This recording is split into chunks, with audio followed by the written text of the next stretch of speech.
کہ بے نظیر international airport کا اوریجنل پلان کس سال کو تیار ہوا تھا اور اس کی تعمیر کا تخمینہ کیا لگایا گیا تھا، اور وہ پہلا شخص کون تھا جس نے بے نظیر بھٹو انٹرنیشنل ایئرپورٹ کی تعمیر کی تاخیر میں پہلی اینٹ رکھی تھی۔ رپورٹ دیکھتے ہیں۔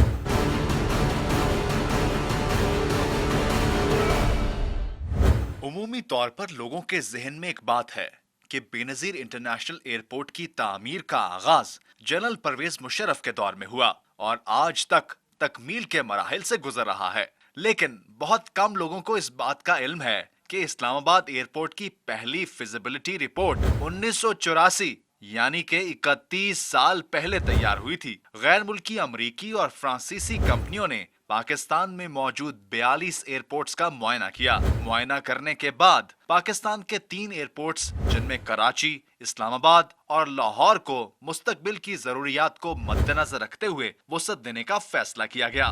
غیر ملکی کمپنیوں کی ترتیب کے مطابق پہلے نیا کراچی ایئرپورٹ، پھر نیا اسلام آباد ایئرپورٹ اور پھر نیا لاہور ایئرپورٹ تعمیر ہونا تھا۔ ترتیب کے عین مطابق کراچی ایئرپورٹ 1988 میں بننا شروع ہوا اور 1992 کو تکمیل تک پہنچا۔ کراچی ایئرپورٹ کی تکمیل کے بعد نئے اسلام آباد ایئرپورٹ کی تعمیر ہونا تھی، لیکن یکایک اس وقت کے وزیر اعظم جو آج بھی وزیر اعظم کے عہدے پر فائز ہیں یعنی کہ میاں محمد نواز شریف نے ترتیب ہی بدل ڈالی اور حکم دیا کہ اسلام آباد ایئرپورٹ سے پہلے لاہور ایئرپورٹ تعمیر ہوگا۔ اسی ایک فیصلے کی وجہ سے نیا اسلام آباد ایئرپورٹ آج بھی تکمیل کے مراحل سے گزر رہا ہے۔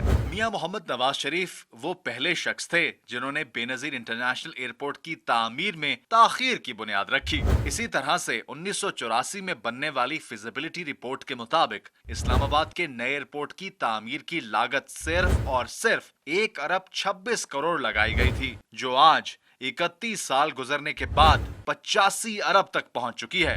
نئے اسلام آباد ایئرپورٹ کے ساتھ سوتیلی ماں جیسا سلوک ہر دور کے حکمران نے کیا۔ کراچی کا نیا ایئرپورٹ 4 سال میں مکمل ہوا، لاہور کا نیا ایئرپورٹ 6 ارب کی لاگت سے 5 سال میں مکمل ہوا اور اسلام آباد کا نیا ایئرپورٹ 31 سال گزر گئے اور لاگت 85 ارب تک پہنچ گئی۔